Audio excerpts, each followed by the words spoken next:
Chapter 3, Parker Elias. I love the sound of the pickup truck makes when the motor roars to life. It's even cooler now with that little muffler problem, but that'll only last until Mom and Dad save up the money to get it fixed. Even without the extra noise, though, it's still awesome. I looked down at the start button. Negan Rats Pots. That's what I saw the first time anyway. Now I know that it really says engine start stop. That's what reading is for me. I see all the letters, but they're kind of a mishmash. Like my class at school, which is SCS8, although it looks like SS8C or S8SC or even CS8S. It messes me up at first a little until I figure out where I have to go, and then it doesn't matter what order the letters and numbers are in. The pickup jounces over the packed dirt of the driveway before bumping onto the paved road where our property ends. Our farm is right outside town, so I haven't gone very far when a police car pulls up beside me. The cop gives me a thorough once-over with his eyes. I'm used to it.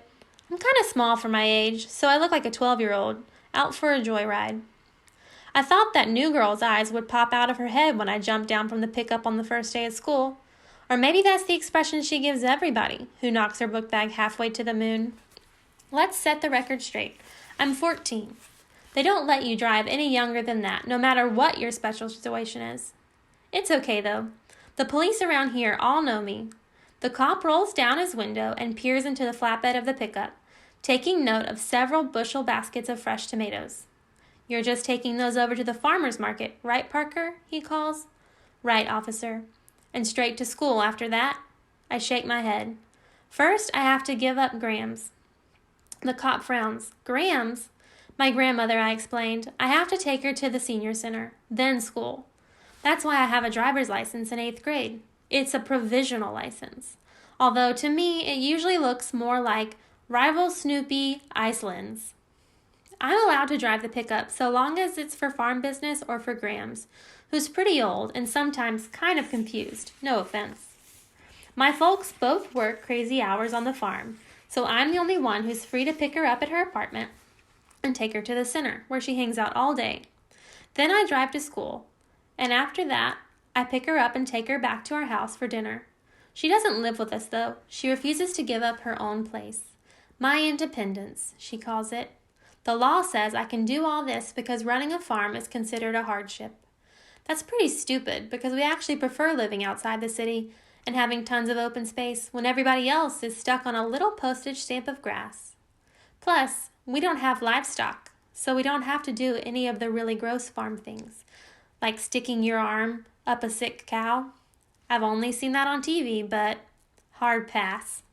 I drop off the tomatoes at the market, watching the clock impatiently while Mr. Sardo weighs everything to the millionth of an ounce.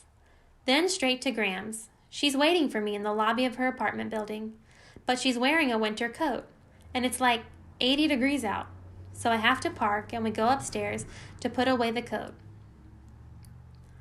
And by the time I return from the closet, she's in the kitchen, warming up leftover meatloaf for me.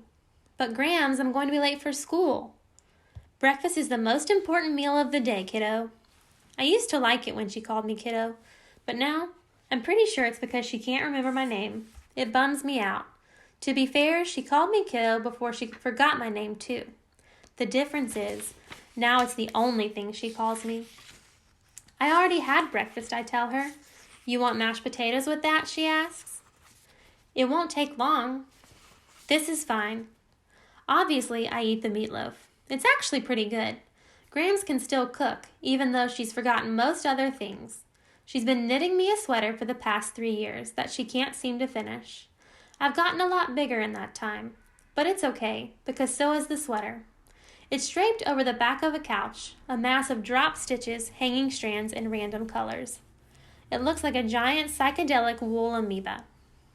I gulp down the food as fast as I can, but it still throws off the schedule. By the time I drop Grams at the senior center, I can barely hear the bell ringing at school. With my grandmother, there's always something to slow you down.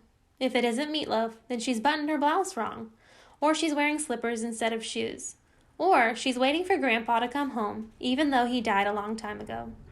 I'm used to being late. Grams is worth it. but it's my 4th time already, and it's only the first week of school. I barrel around the streets, busting the speed limit by a lot, and blowing at least one stop sign. I screech into the school parking lot, leaving a small mark on the side of Mr. Sarsacian's BMW. Not good. Carefully, I back out and find another spot. This one on the opposite side of the lot. I pull my trusty can of scratch guard out of the glove compartment and rub the evidence off my bumper. Then I work on the beamer a little.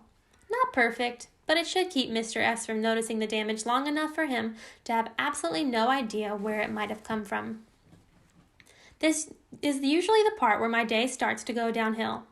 I love getting to school, the driving and all that, but once I'm here, not so much. There's no problem with the building, and the teachers are okay, I guess. It just happens to be a place where I'm bad at everything that's considered important. It's a long walk to room 117. I take it slow because who wants to rush to somewhere you hate? I'm already late though, so I open the door and walk inside. Before I know it, my feet slide out from under me, and wham! I'm flat on my back on the floor. It gets a big laugh and scattered applause from the 6 kids who are already there. The only person who doesn't react is our teacher, Mr. Kermit. He never lifts his face from the New York Times crossword puzzle, except occasionally to take a sip from his humongous coffee cup. And that's not just today. He's like that all the time. Yesterday, when Barnstorm chucked one of his crutches and shattered the globe, the teacher didn't so much as flinch. Not even when the Horn of Africa bounced off the side of his head. You could probably set off an atomic bomb on his desk and he'd never notice. I scramble up, but when I turn back to the doorway, I see what tripped me. I go down again on my face this time, but I can smell the floor and taste it a little. There's butter all over it. Who greased the floor? I howl. The kids laugh harder and louder, enough to penetrate the cone of silence and capture Mr. Kermit's attention. He glances up, sees me flopping like a fish out of water, and quickly goes back to his puzzle. If he's not the worst teacher in the world, he's definitely bottom 5. Most embarrassing of all, Kiana has to rescue me. She's the girl whose backpack I hit with a truck. She hauls me far enough from the buttered area that I can stand upright again.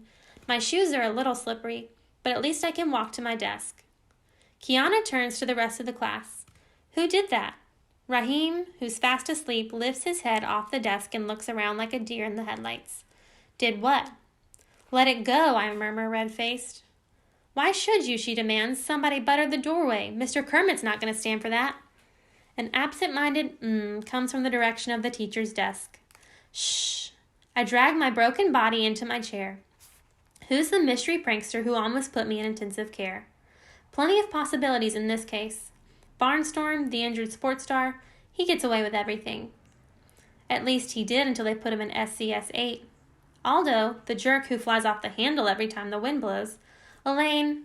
I sneak a look over my shoulder at the scariest girl in 8th grade. Oh, please don't let it be her. Elaine rhymes with pain. I'll probably never find out who buttered the floor. If it was Elaine, I don't want to. When I glance up, Mr. Kermit is standing in front of me. At first, I'm flattered. He's come over to make sure I don't have a concussion. But no, he places a worksheet on my desk and wordlessly returns to his crossword puzzle. That's what we do in the special self-contained 8th grade class. At the beginning of each period, Mr. Kermit hands us each a worksheet. No one does them. At least, that's how it was at the beginning. There were a lot of paper airplanes sailing around the room for the first few days. I figured Mr. Kermit would get mad, but he never made a peep about them, so the airplanes stopped. What was the point of making them if you couldn't get a rise out of the teacher? Eventually, it got so boring that the only possible thing to do was the worksheet. It's kind of hard for me, though, because the letters get all jumbled up. Even if it's math, they never just ask what's 5 plus 3. They have to make it into a story about 5 brown rabbits and 3 white rabbits having a rabbit cotillion, and that's where I get lost. Cotillion looks a lot like licit loon to me. I'm hunched over my paper trying to make heads or tails of what seems to be unbreakable code, when, at the desk behind me, Kiana sets down her pen and peers at my paper, which is untouched as the minute I got it. You haven't started yet? She hisses. Sure I have, I replied defensively. She isn't sold. What question are you on? 1, I shoot back. I'm taking it slow, okay? I return to work, staring at the letters, willing them to arrange themselves into a form that makes sense to me.